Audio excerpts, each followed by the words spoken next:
possibility. That's cool. All right. Well, bam, guys, we're live. So hopefully we'll make it through this hour and a half, maybe. We'll see. It depends on this thunderstorm.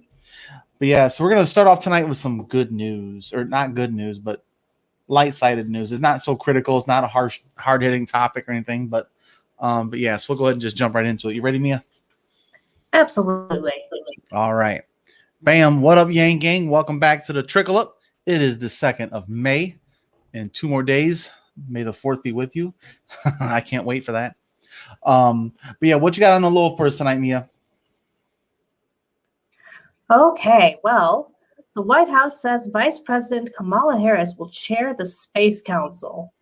The National Space Council will continue operations under the Biden administration, and senior administration officials confirmed that on a call with reporters on Saturday, and said the White House process to hire an executive secretary to manage the council is well underway. The National Space Council oversees the 3 main areas of U.S. space activities: national security, civil space, and commercial space. It was dormant from 1993 to 2017, and President Trump revived it to advise the administration on space policy. And it was previously headed by VP Pence, who chaired the council, and Scott Pace served as executive secretary. So that's a brief history of. Well, and I think so Kamala's the chair. Did they say who the replacement is for Scott Pace, executive secretary? I don't see it anywhere in the article. No, there's still the process is well underway. That's what that part was. Okay. Well, it looks like a couple things that she's actually focusing on. Just so you guys know, I don't know much about this. I read this article earlier when she sent it to me to review. There's like 8 main things they kind of highlight here as their main purpose. So they have it listed as sustainable development of commercial space, kind of an oxymoron, advancing peaceful norms and responsible behaviors in space, achieving peaceful exploration objectives with our allies and partners, climate change, STEM education, diversity in the workforce, enhancing cybersecurity and space systems. So that's kind of like that's their focal point. So we'll kind of see what that comes of it, It's just, Trump made it up, or Trump revitalized, I guess you'd say. And I was mocking him for crying out loud. It sounded silly. Him in space, what the hell does he know? And then, what the hell's Kamala know? I don't know, but she'll be in charge at least. She's not going to be the scientist doing the science experiments. She's just the chair to say, okay, she's really just I guess she's a communication person between the White House and this branch, I guess you'd say, of the military and the Pentagon, when it comes to some security concerns, Well, most people in management would not be able to build the products that they're managing. So no. So we can say that that's not really out of the norm for any American industry. On that note, though, I'm interested in seeing if anything comes from this. He will be keeping the Space Force for National Security, and he is going to continue the Artemis program to have humans go on to the moon again. So those are 2 other things from the Trump administration regarding space that are going to continue under the Biden administration. Seems like of all the things that Trump did wrong, I guess the space stuff's going to stick around. Yeah, and this, again, I mocked him just for a laugh, but when it comes right down to it, it is a national security thing. It is when it comes to like maintaining order, I guess you'd say, as far as like logistics of all these satellites and keeping track where things are at. And I think it's really a national security thing because then they'll have to have some kind of a detailed map of where their spy satellites are and stuff like that. I'm curious about that because we got spy satellites, but they it's a weather satellite. We know how that's all bullshit. But it'd be interesting to see how that plays out here, where they actually have some rules and regulations and like almost like NATO of space. I'm sure they're gonna have something like that eventually, like a NATO board, if you will, to say, okay, these are standardized rules of regulations or something like that for up there, I guess. I don't know. Right. And the Trump administration did treat it a little bit more like a showcasey. If you read the article, they discuss that Kamala is going to take a more serious approach to it, basically. and less photo ops, more getting problem solved type thing.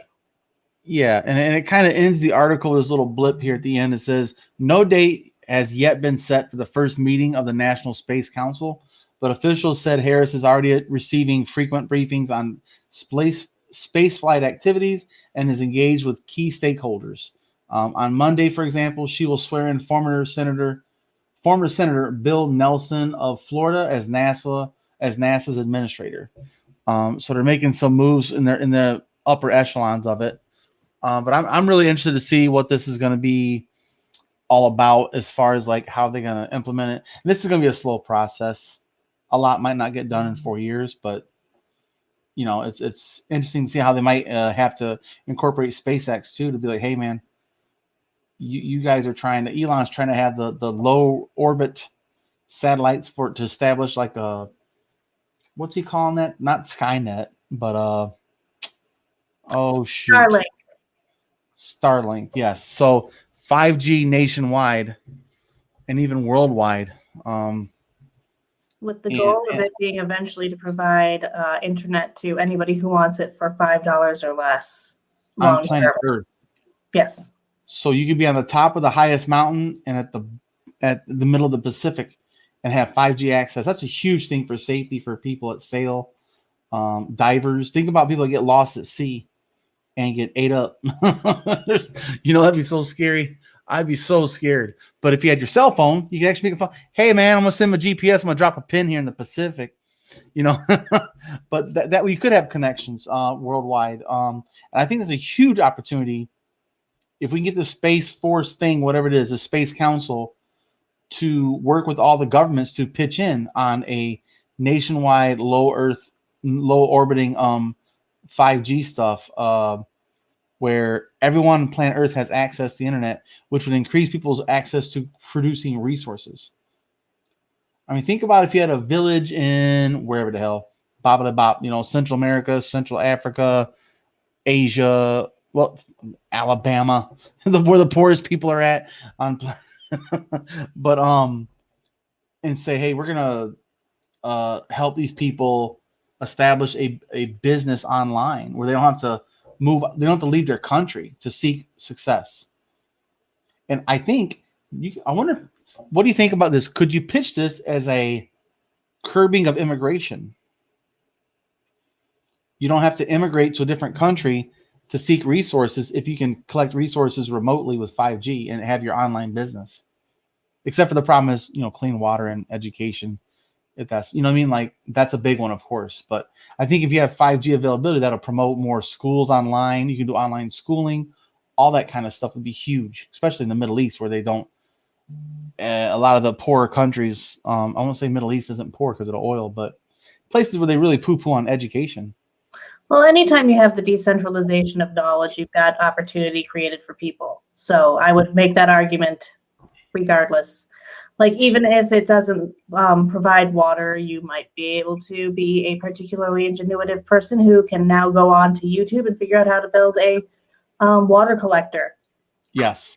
Well, and there's some good comments here from Solja and Che here. It says indigenous tribes would now have 5G.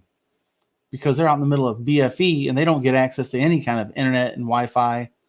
And then Soldier says that could also be in China and Saudi and get uncensored internet from the sky, which I think that's the whole point of a space council, to be like, don't come over our space. We want to control the information. I wonder how that's going to be legally. Can North Korea control the information coming in from space? I don't think so. I don't think there's going to be, I think it's going to be a lot like the open sea to an extent. Like, how do you police it? Yeah, you can't police the internet from orbit. They police it as far as they don't allow the coax cable with the Wi-Fi to come through hardlined. But if it's through the satellites, there's not much you can do. All they can control is your access to the phones that access it. In places like North Korea that are totally isolationists. That'd be interesting to see what they would do. How much of a ruckus would it make for other people saying, hey, we want to control the information here? And that could change things on an international scale. Pretty quickly. Yeah, it'd be interesting. But yeah, those are great comments, guys. I appreciate that. It's nice. Yeah, the indigenous tribes, man, come on. how the hell do they not have, just 100% internet covered? I don't know. But yeah, it'll be interesting to see how this thing plays out, man. It's a nice, easy article. It's about Kamala. Where's she been? The border and outer space, apparently. And that's all she's been able to do. Aliens. That's her job. Yeah. All the aliens. Yeah. And so it'll be interesting. Yeah, aliens and then illegal aliens. Oh, for crying out loud.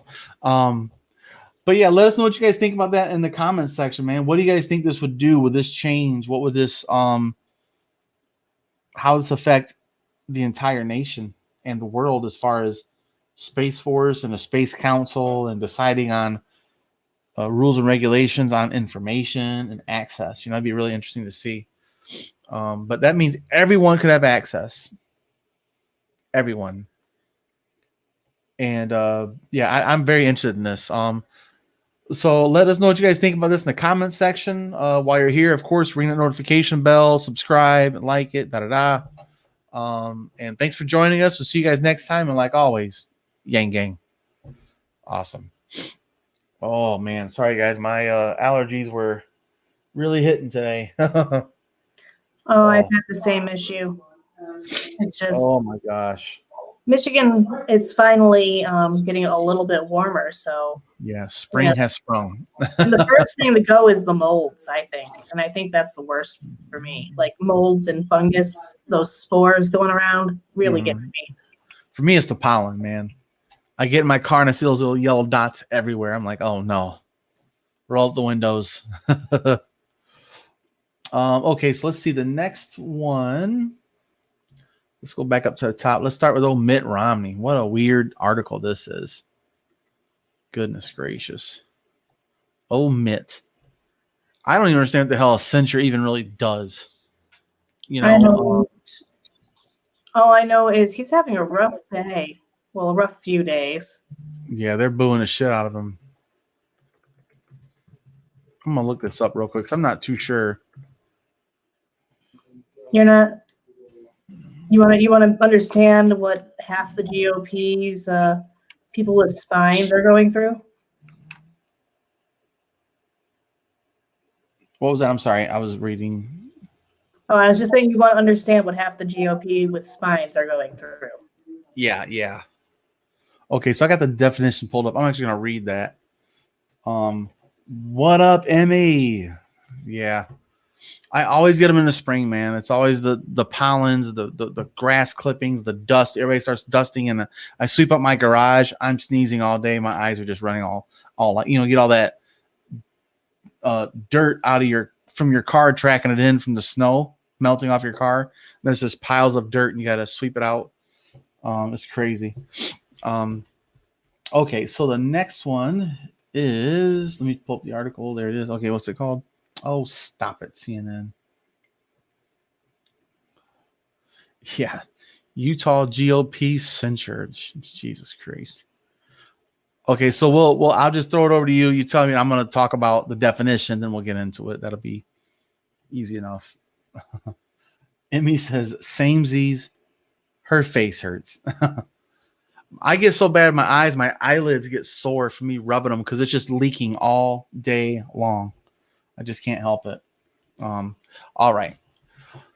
Bam. What up, Yang Gang? Welcome back to the Trickle Up. What do you got on the low for us today, Mia? Okay, well, today we're going to talk about how the Utah GOP voted to censure, or wanted to vote. Forget it. All right. Forget about it. Yeah. All right.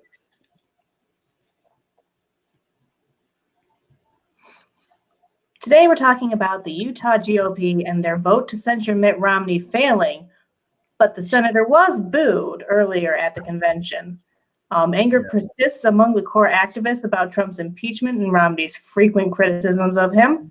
The vote failed 711 to 798, according to Utah Republican Party spokesman Linda Cox.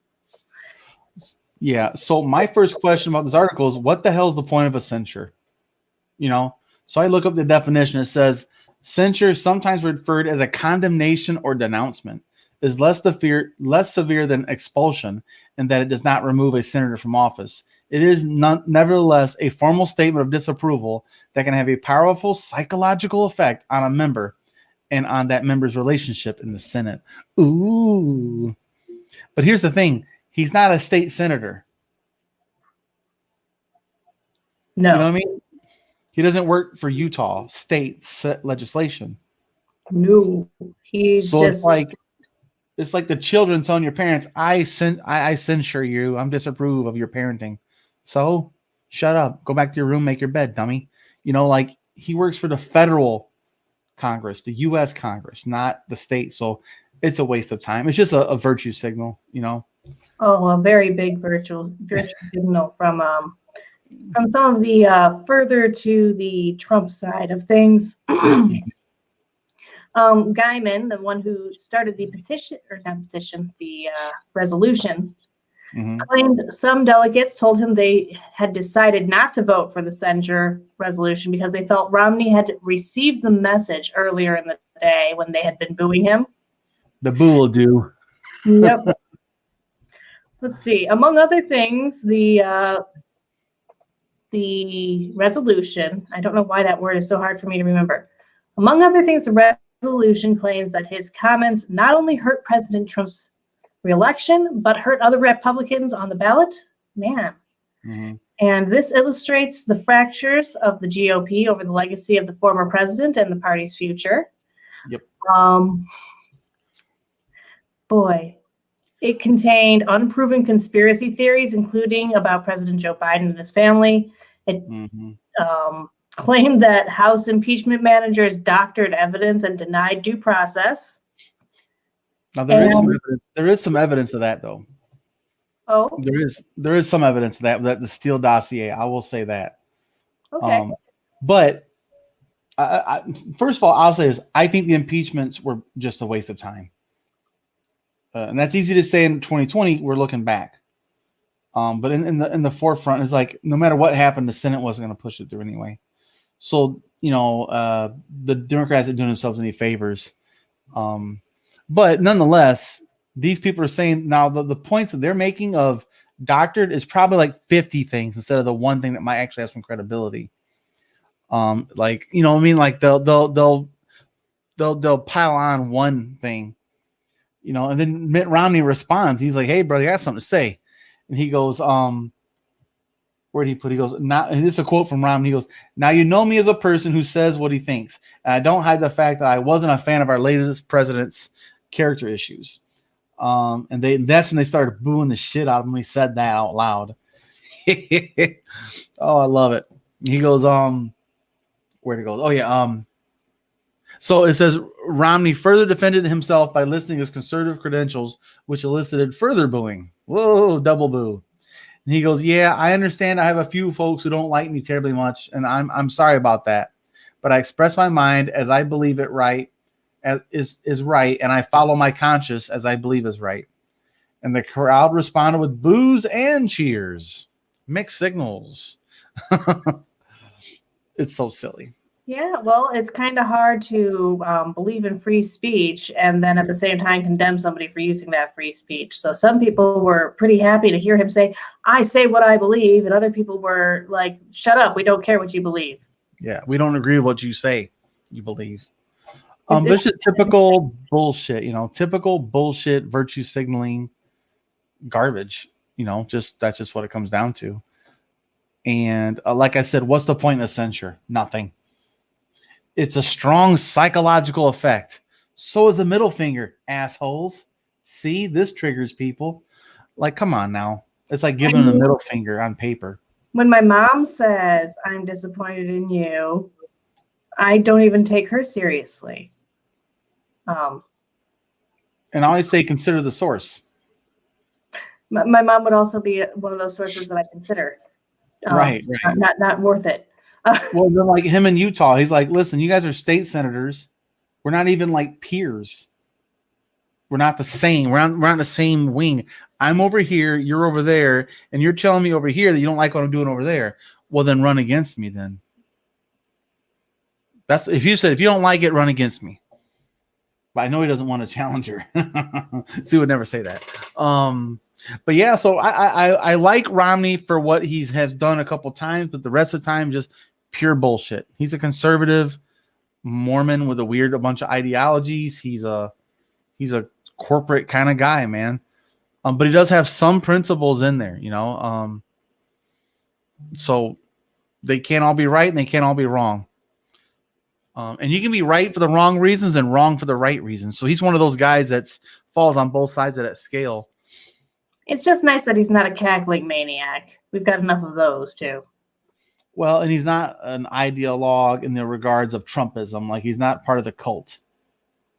And he's just like, well, what some of the things he's doing aligns with my politics, but his character is flawed. And that's why Romney's like, I really criticize his character, not his policies, because he gave him tax breaks. He liked those tax breaks, but he didn't like his character issues. And that's it. That's what it comes down to, is that the MAGA, the right wing of the right wing, want you to defer to the authority of the president if it's a Republican, Trump specifically. They don't want you to think critically. They don't want you to critique anything ever. Fall in line, period. Shut up and vote right. That's it. Yeah. Well, It's been effective, though. I think that it works. It works a lot the same way as this is kind of a little off topic, but it works a lot the same way as religion, I think. In what way? Well, it's what you're raised with, right? Mm-hmm. That you tend to believe in general until you go out and you get an education and you learn about critical thinking, and then all of a sudden, a lot of people's religious views start to drift a little bit away from what they originally were, and a lot of people start to move left. Mm. So, or you start dating someone, or your best friend's a different religion, and you're like, oh wait, you're an atheist, or oh wait, you're a Muslim, or oh wait, you're a Hindu. Oh, I guess you guys aren't all bad. Like, that's what it comes down to, is being exposed. Yeah. And that's what it comes to on the right too, is like, I was more conservative economically 10 years ago. But I've had my eyes opened up. I've been exposed to different ideas with better data. Not just because I said so. There's some actual, I don't know what's that data's from Star Trek. Anyway, oh boy. But yeah, I think that this is an opportune time. We'll see just how fractured they are in the midterms. We'll see. That's what I'm hoping for. We'll see. Will the MAGA versus centrist blow up in their face? I really would. I'd like to see it personally. That's my preference. I want the Democrats to be the new Republicans. That's really what they are. The centrists, the leaders, they're really old school Republicans. And now the progressives will be the farther left. The new center is Democrat, as far as I'm concerned, because the Democrats have come far enough right that's the center now. So I want to see progressives pull it a little more to the left when it comes to healthcare, universal basic income, universal housing, universal everything, universal internet, like we were discussing earlier. Nobody should be denied access to the things that are necessary to get by. Anything above and beyond, debate however you choose to. We have a whole future to deal with that. But nobody should be starving in the streets. Nobody should be dying of sickness for things which there are cures for. The very basics that we are all born into this world and forced to endure should be provided. Well, I actually just made a video on TikTok and Instagram Reels just to see how people interact with it. Is to say, okay, I have Black Lives Matter on my profiles, and I get a lot of pushback from the All Lives Matter people and the Blue Lives Matter people, right? I immediately dismiss the Blue Lives. Like, that's not a fucking life. That's a uniform, dumbass. No one chooses to be born their skin color. But blue, get out of here. It's just fucking pointless. That's a dumbass thing. I see the blue flag, I'm like, you're a fucking moron. But when it comes to all lives matter, I'm like, okay, let's say you actually believe that all lives matter. Why don't you support universal health care then? Because that actually saves more lives than anything, is access to medical care.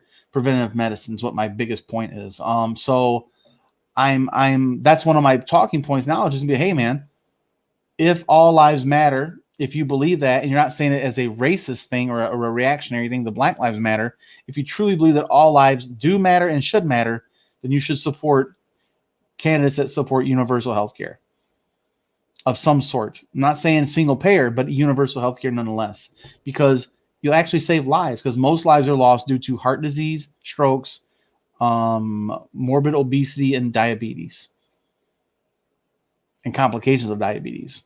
So that's kind of like my frame I'm at now. Is like, okay, I'm going to try and approach people that say all lives matter with a little more, what do you call that?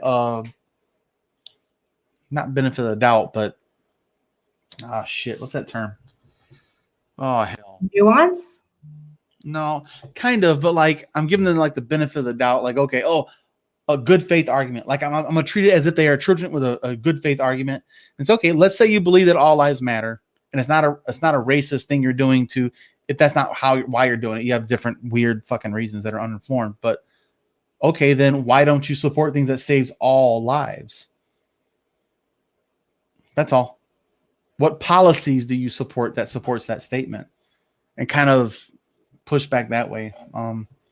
Yeah, we got some people. Oh, my boy Matt Nelson out here again. Matt, we got to hook up, dude. I've been so fucking busy the past couple months, man. But sooner or later, we got to hook up, because this guy is the chair of the Republican Party of my neighboring county here.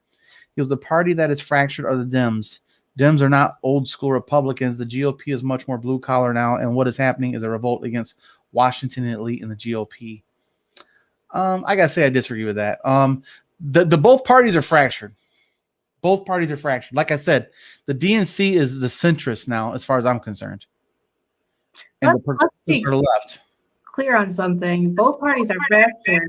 Neither one of them has the love or devotion of like the majority of the U.S. Independents are the largest voting bloc. Neither of them is doing well. They're both sucking so bad they can't grab a majority in reality.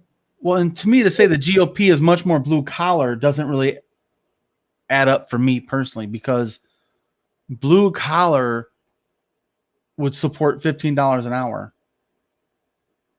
fighting for people that put the fucking collar on and punch in. So to me, that's where I kind of lose you on that one, Matt. The Washington elite, I'm 100% behind that. That's why I support more progressive outside candidates. I don't support the status quo left, right. I'm not on there. But yeah, if people want to support blue collar, you should be on board with. I'm not saying $15 an hour changes everything.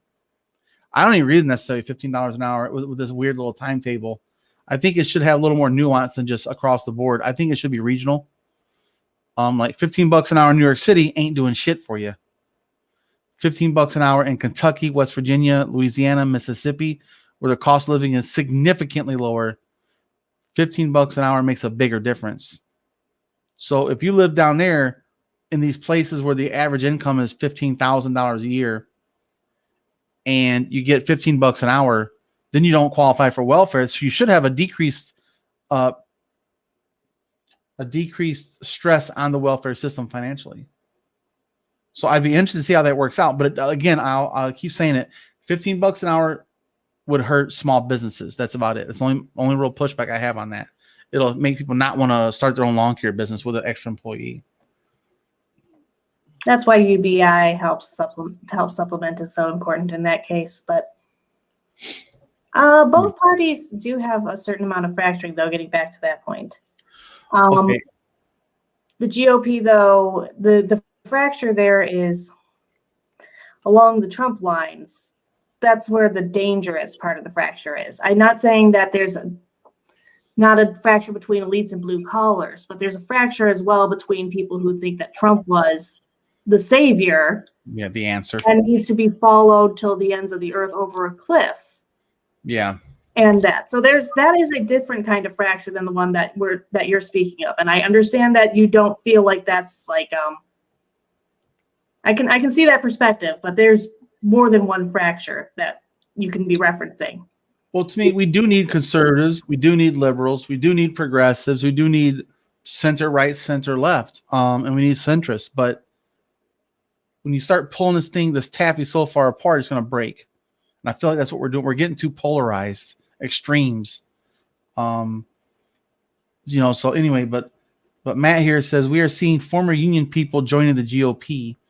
We are seeing former Dems join the GOP. We are getting a lot of new members. Well, then why'd Trump lose? It's kind of works both ways too. After an election, a lot of people realign. But my thing is Trump lost. You guys didn't get more people. Well, you did get more numbers overall, but you got less of the electorate. They did gain numbers in voters, but when it comes to unions, the GOP does not support the union, though. Their legislation busts the union. They're not happy with Joe Biden saying we need to unionize these jobs for green energy.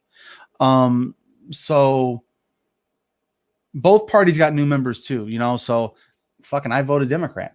I didn't do that last couple times. So they got me to switch up a little bit too. But yeah, I agree. Everyone's getting new members because people are becoming more active, politically active, record turnout for voting. Everyone across the board got new members. Well, I think that is that nobody really agrees with the way things are run. I think that the reason why we have record voter turnout isn't because things are going great on both sides of the party. Great point. It's not because things are going hunky-dory. It's because people feel like they need to invest themselves into the future a little bit more because things are going down the shitter on both ends. Everybody needs to grab their shovels and dig us out of this hole. No, I want the GOP to support unions. They just don't. Michigan, we got rid of what do you call it? We started the right to work thing where it let people get rid of the unions. If the GOP was pro-union, they get rid of this right to work bullshit, and they still double down on it. And I agree. Bobby here says some people are moving to the right as a reaction to extremism of the wing on the left, and I'll flip it on you, Bobby. People on the right are moving towards the left because of the extremism on January 6th. It's just going both ways. No one's secure. This whole thing's a fucking mess. That's how binary systems work, right? No matter what it is. If you've only got two options, then there's no room for nuance in between. You have to agree with every crazy on one end to maintain your ideology, and you have to agree with every crazy on the other end in order to maintain your ideology. And everything in between is traitorism. And when you have that problem, you're going to be pushed further and further away. Yes, that swing vote. Those are the ones that jump back and forth because they're just trying to survive or they're not aligned. Like I'm not aligned with either party. I have problems with both of them. I still think Joe Biden's a horrible fucking candidate. He's just the best option we have right now. He's doing a good job. If he's doing a fairly good job, higher expectations than me, I don't think he's a great candidate still. I think he's out of touch. There's never going to be a perfect candidate either for everybody. No. But there does need to be more options and ways to deal with things than just everybody gets to decide into their corner too quickly. Let's see here. Bobby says burying Trumpism to dark corners hidden from public sight is only going to allow Trumpism to fester and grow. Wouldn't be surprised if Trump makes a comeback in 2024 or someone more extreme. I disagree. Bad ideas should go away. I don't give a fuck. Trumpism is a bad idea. It was horrible. MAGA is a terrible idea. I'm not on board with that. Burying bad ideas is the right thing to do. Racism, bigotry, xenophobia, sexism, misogyny, all these things should be fucking buried into the dark corners. If you're talking about not normalized. A lot of people believe in the free marketplace of ideas, right? So what is more of a free marketplace of ideas than burying an idea? that doesn't Well, work. and I'll also say this: I don't support the censorship of the president or Alex Jones or anyone else. Like, I really do believe that there should be no censorship because, yeah, okay, Bobby, yeah, right, censorship. I'm not on board with censorship. I do agree with that. I think that gives them a little more power to say, see, they're trying to silence us. We're onto something. I get that. I'm not pro censorship. I'm pro. If there's bad ideas, only thing to beat them with is good ideas. That's it. And I'm pro. I have no problem with there being like no censorship, but these are private platforms, yeah. so they get to decide what censorship means to them. Yeah, it's not government censorship. It was Twitter. Yeah. It's a private not government censorship. So Alex Jones being kicked off of YouTube, that's YouTube's prerogative. Yeah, it's a private thing. But I do think this, though.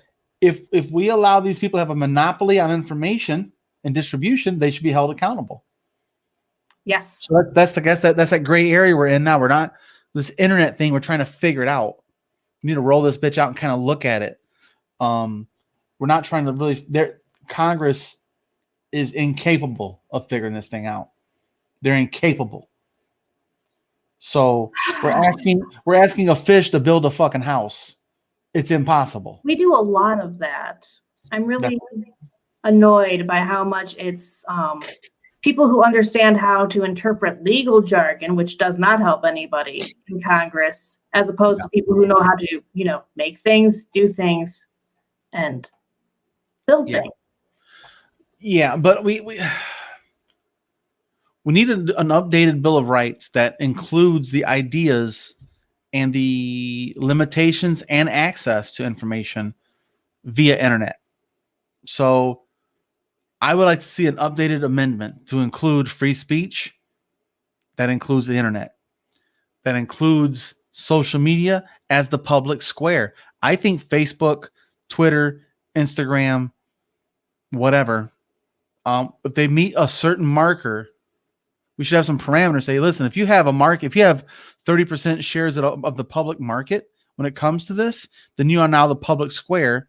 You've gotten so big that now you have to go by these new rules that we're going to have. Like, you cannot have people like Lincoln Project or anybody else like making literal propaganda that isn't true. You just can't. It's just like a newspaper. The same reasons journalism have to do retractions on the 15th page. Nonetheless, held liable. But that's when you get in that whole thing with yeah, right, Bobby. Yeah, social media platforms are now the de facto public squares because we don't have public squares. It's all online. So we need to really address this thing at Congress, but Congress isn't capable. They don't know how Facebook works. Still, they have a whole inquiry. These motherfuckers still don't know their ass from the hole in the ground. I am a big fan of the idea of not necessarily. I think there should always be like a public version of pretty much anything that could be considered a utility. There should be like a government-funded Facebook or something like that. So that way there's always. But I think it'd be horrible, and it'd be poorly managed, and it's a waste of fucking resources, really, because they're gonna try and do it with our taxpayers' money, not with advertising. And so that would take money directly out of our pockets to fund the actual government. Money is going directly out of your pockets in different ways through the way that social media works right now. Yeah, it's not right. Like, data rights for sure. Free. It's not like it's free. It's just not, and it's just not built for everybody and not built benignly. So I don't. What if the government did do a public free social network website, app, whatever you call it, and then the ads ran on that funds a universal basic income? Works for me. You know, it's not enough, but it's something. Yeah. Big thing. Make money. Same thing with the patents on medicines. We need to make money off that, not get upcharged by 1,000%. The big thing is, since nothing's free anyways, and the cost of, at least in the taxes, it's kind of upfront. You know where the money's going to and how that's circulating. With the advertising and all that, your money is going to who knows where anybody's cause is. It's basically dark money. All over the world. Mm-hmm. Yeah, all over the world too. But yeah, let's get back to this Mitt Romney things. We got really distracted on that one. yeah, that's the end of that article. I don't know how the hell we got there. But anyway, yeah. So, okay, let's just end it. So censure means waste of time in the end. Mitt Romney can laugh off the haters, and all they can do is, if you don't like them, Utah, fucking vote them out. If you don't like them, vote them out. That's all they can do. A censure is pointless. Absolutely pointless.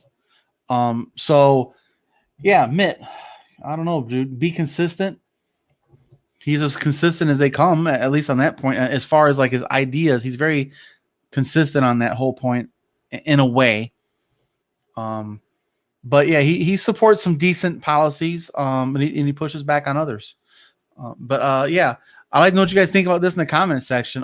What do you think about this whole censure bullshit in Utah with 1,400 plus votes, and they still didn't get enough to censure him? And he's like, yeah, I know you guys aren't my fan, but you voted me in, so haha.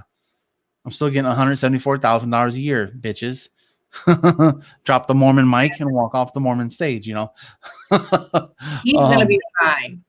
He's got enough popularity. He's pretty much untouchable in Utah. Being a Mormon, the first Mormon senator too, that's a big deal over there.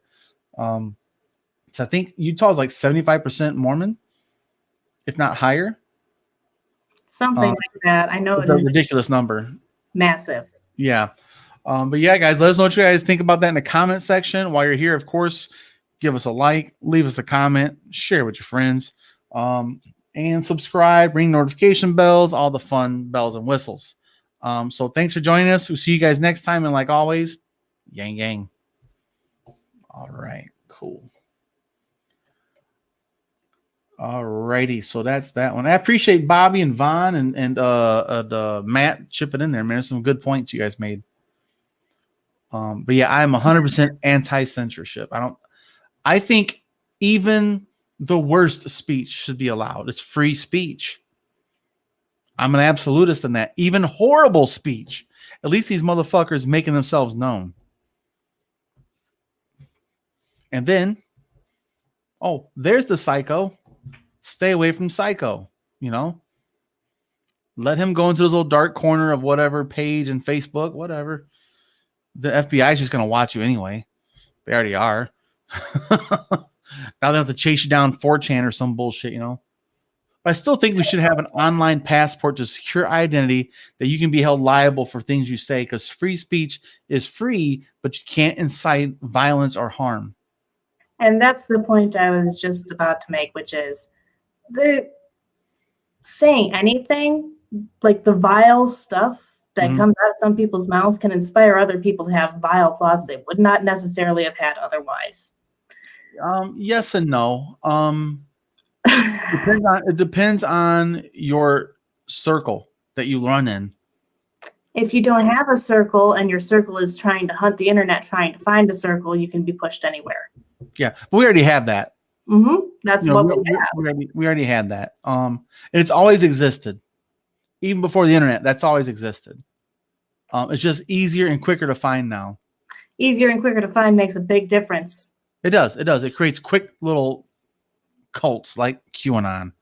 It really does. But you got to take the good, the bad when it comes right down to it, man. Yeah. There's a whole lot more good that can come from this than bad when it comes to censorship to me. I think that we are just not at the stage yet where we understand what we really need to do about this overall. Like, none of the solutions sound like they're going to work anyways. Not one of them. Nobody has an idea that sounds like that's going to fix the problem on either side. Yeah, it's a combination of things. But that requires a functional Congress. It requires a functional Congress. We don't have that, guys. We have a splintered parties. We have splintered Congress. We have people standing on one side of the aisle saying boo and hiss to everything the other side says. They won't give each other credit. They won't help each other out so that helps the people. I don't give a shit who writes the policy. If it's pragmatic and humanistic and helps people, I'm for it. I don't give a shit who writes it. I don't care if it's Mitt Romney or AOC or anybody else in between. I just don't care. I would be skeptical if it was Marjorie Taylor Greene and Boebert. I'd want to read the fine print personally. They're fucking psychos. But they're not the norm. They're the extreme. But yeah, I'm interested in that. Okay, so yeah, Bobby says Yang Gang for life. Yes. But yeah, let's see here. So that's Romney. Manchin, this piece of shit. Do you want to discuss Manchin, or do you want to discuss the Iowa governor and that law? It's almost 10, and my internet has a tendency to go bad. Okay. So we got the GOP seeks to empower poll watchers, intimidation thingy, and we have the Manchin bullshit on we covered the DC thing a couple times already though. So let's push that down on our priorities. Iowa, yes, let's talk about this motherfucker. Yeah, sorry guys. This pissed me off when I read it earlier. Oh my god. So yeah, this is where's the article from? Oh, there it is. It's the Hill. So it's the article on the Hill. Okay, so Iowa governor signs law, landlords section. Yes. Okay. This one's gonna piss you guys off too. Bam, what up, Yang Gang? Welcome back to the Trickle Up. What do you got on the low for us tonight, Mia? Hi. Okay. Whoa, eruption. Dogs. I have dogs for you. Cut 2. I'll start that over altogether. Yeah, you're good. Give him a second. Toby just got home from work, so Okay. they of course have to, freak out. Oh yeah, heads up to anybody who lives in Southwest Michigan, man. The casino of the Pokagans Casino, the Four Winds, is hiring for all shifts, all departments at all locations, and they raised their minimum wage to $15 an hour. Woo! Because people aren't coming back to work because they're making more money on unemployment, especially the wait staff. They're like, we're not coming back to make there's nobody in the casinos. No, there is, but there's not enough to offset the $400 extra to get per week. But yes, they're hiring like a son of a bitch. So I'm trying to get my daughter to get into the casino. That could be like a career move too, because my friend Scotty started as a dealer. Now he's a general manager of an entire casino in South Bend, Indiana. So if anybody's looking for work in Southwest Michigan, a casino is the way to go. I'm assuming there's a lot of managerial positions and that kind of stuff opening up on the low end soon here. Oh yeah. Yep. All right, you good to go? Yeah, things have quieted down a little bit. All right, give that dog a bone. You have 1 or 2 dogs? That sounds like 2. He was a big barker. I have 2 dogs. Okay. One is a Malamute. Her name is Winter. She is almost 2 years old. The other is Lore. He was a rescue, and he's a scaredy cat. I think of him like Courage the Cowardly Dog. He barks at everything because he's scared shitless of everything. And he thinks he's protecting us, but he's scared. You can tell he's scared. He's just barking. Mm-hmm. All right, let's start that bad boy over now. Bam, what up, Yang Gang? Welcome back to the Trickle Up. What do you got on us on the low for us tonight, Mia? Tonight we're going to talk about how the Iowa governor signed a law allowing landlords. Tonight we're going to talk about how the Iowa governor signed a law allowing landlords to refuse Section 8 vouchers. Iowa Governor Kim Reynolds on Friday signed into law a new bill that would allow landlords to turn away tenants who receive Section 8 vouchers to help them pay rent. It prohibits counties from adopting laws that would prevent a landlord from refusing to lease or rent out a dwelling unit to a person because of the person's use of a federal housing voucher issued by the United States Department of Housing and Urban Development. It passed in both chambers of the Republican-controlled Iowa General Assembly in March, and it's been condemned by housing advocates and city officials alike. So I'm trying to understand this. I read this earlier and it really pissed me off, and I said I gotta check out and go back to what I was doing. But so it's excluding people for receiving federal assistance. It's allowing landlords to say no to people who come to them using federal assistance. So it's classism on the books. Yeah. Wow. Yeah, it is. And it says it overrides laws preventing the practice currently in place in 3 Iowa cities: Des Moines, Iowa City, and Marion. Now, there's something funny about those 3 cities. They're overwhelmingly the bluest places in the state because they have the most diversity. Only 3 metropolises, really. Man. And it says roughly 20,000 housing units in Iowa use federal vouchers. The average income of participants is $12,577 a year. It's disgusting. Yeah. The landlord groups that backed the law, with the Iowa Landlords Association Executive Director Andrew Litzow telling the Register, "We try to train our members on the advantages of accepting Section 8 or housing choice vouchers, but our preference is that it would remain a voluntary program." Landlord groups argue that the vouchers have requirements that have become obstacles for them, including additional inspections and challenges with regaining the money spent on repairs. Right. So they're saying we want to take your money and not be held liable for keeping the place safe and rentable. You know, come on now. So I don't want to fix your stairs. I hope you fall down and break your ankle. It's stupid. Because your voucher isn't worth as much to me as Cold hard cash, because it comes with strings. They don't like means testing for that. You know. And yeah, it says they argue it will disproportionately harm people of color and residents with disabilities. Of course it would. And I think that this could go to the Supreme Court if I was one of those people. I'm like, fuck you. We're going all the way up this bad boy. Yeah. This is an example where Iowa legislature has failed the people of Iowa. The people. They're siding with landlords to say, yeah, we get it. You don't want to have to fix shit, even though that's legally required by the American Disabilities Act and by the I can't remember the other act about where you get to discard people for any other reasons, but like race, creed, color, whatever. They just have a law that does it for them. Speaking of it being challenged, though, you said you would have it taken to the Supreme Court. Well, HUD Secretary Marcia Fudge March. Wow, that's an interesting name. Said that the measure could face a lawsuit from the federal government. And should. It is a discussion that I would need to have with the Department of Justice, but I would clearly believe that we are within our right to demand that these communities cooperate with what we are doing, Fudge told MSNBC at the time, adding that fair housing is the law of the land. If they want to get into a fight about it, we're ready to fight them about it, she said. I like it. So, Marcia Fudge March. Great name.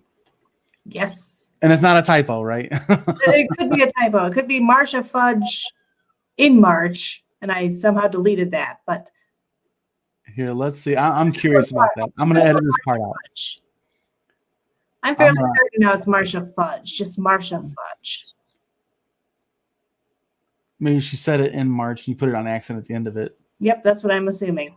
I'm going to edit this out. Don't worry. Yeah, it's just Marcia Fudge. Yeah. Yeah. Oh, yeah. Told Joy Reid in March. Yeah. There we go. Yeah.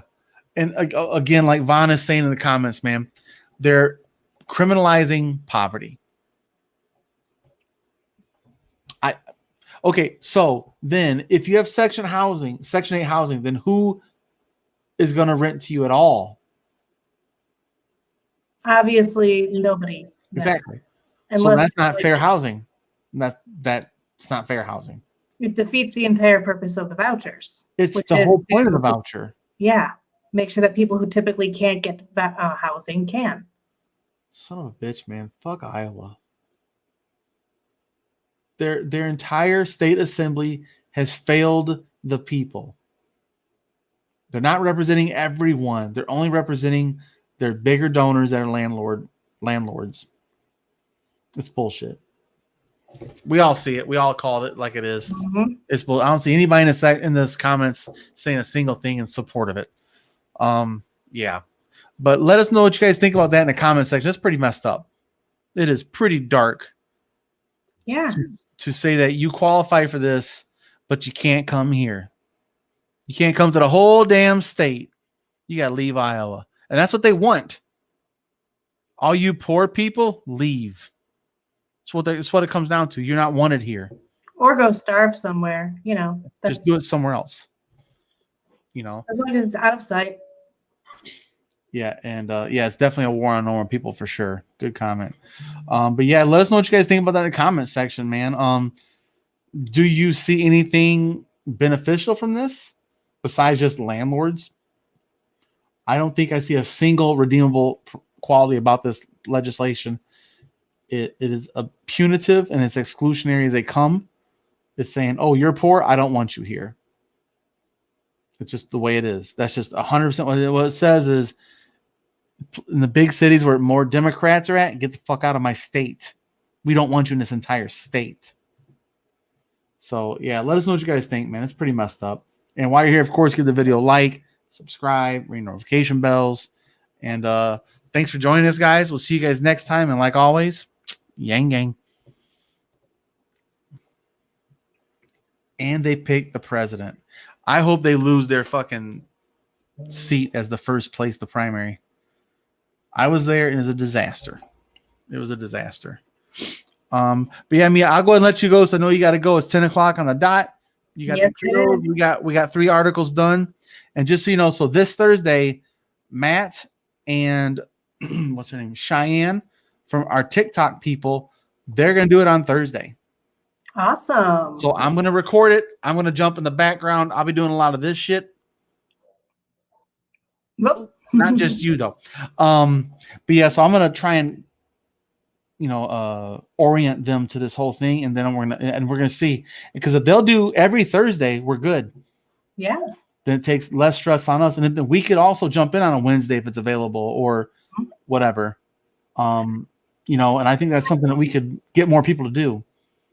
Would you like me to continue to have the articles ready for them, basically, in this bold form? Yeah, me and you can both. I appreciate what you did today. You got it all today. You did all that work, so that's awesome. So I think as long as they need it, we can do it. If not, they can find their own. Yeah, if they're interested in finding their own, of course. But yeah, I just want to stay on message with these types of things, but then I can keep training people up and kind of showing them how I do it from behind the scenes. And then Michael, Patrick, and Cheyenne are capable of editing on Adobe Premiere. So I'm going to do some training sessions with them on how to edit, and then, and I got to help Nell as well. Nell wants some training on that as well. And then Nell's going to teach me how, so we're going to do like a bartering system where Nell's going to take an hour and give me a deep dive into the photo. What's it called? Adobe Illustrator. I know how to use Photoshop and Premiere, but not Illustrator. And then he's going to teach me ins and outs of that. Then I'm going to teach him the ins and outs of how I edit on Adobe Premiere, and we're both going to level up, There you go.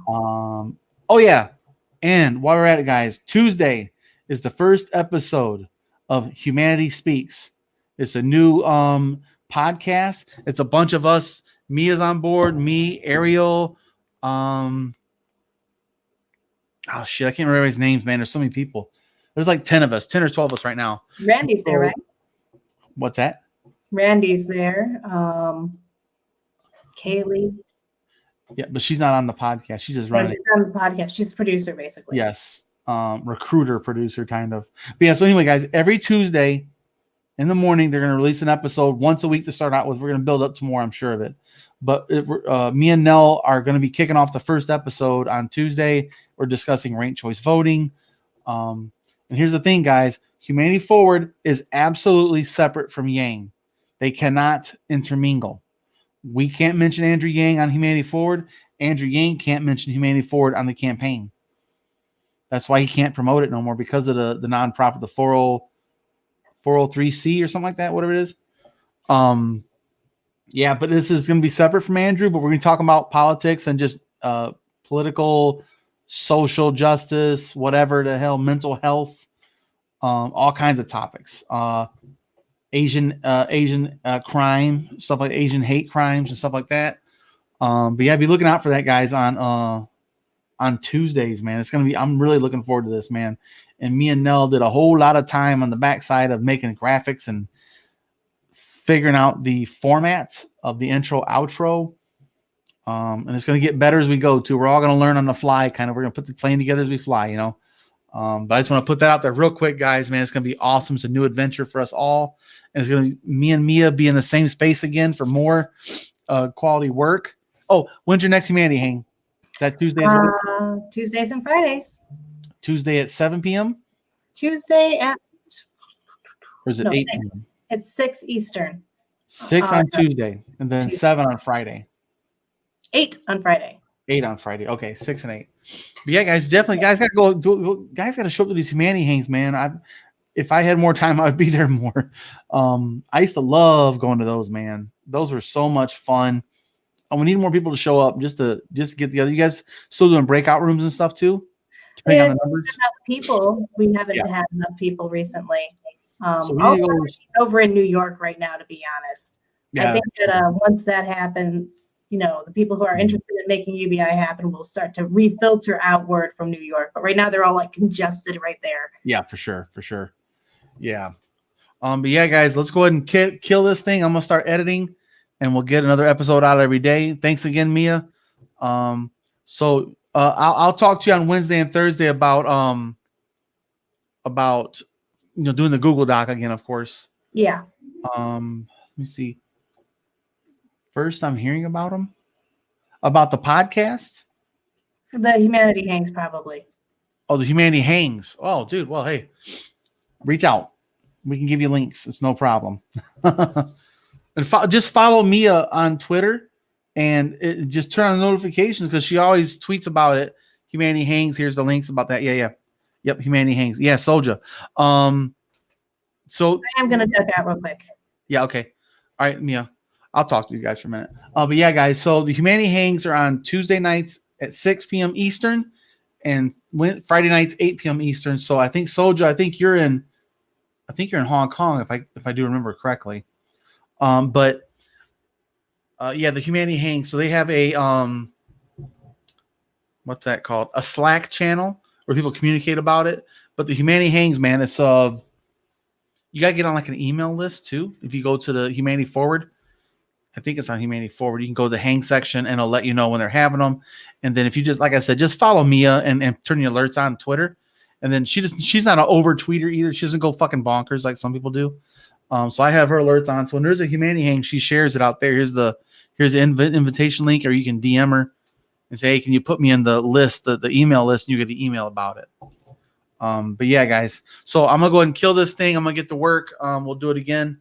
And on Thursday, we have 2 new people, Shy and Matt. These are 2 people I met through Yang Gang, and the other guy isn't Yang Gang. He's actually just a political activist guy from TikTok. He's very, very intelligent. I really like his approach. So I hope you guys do too. All right, guys, take it easy, and I'm out.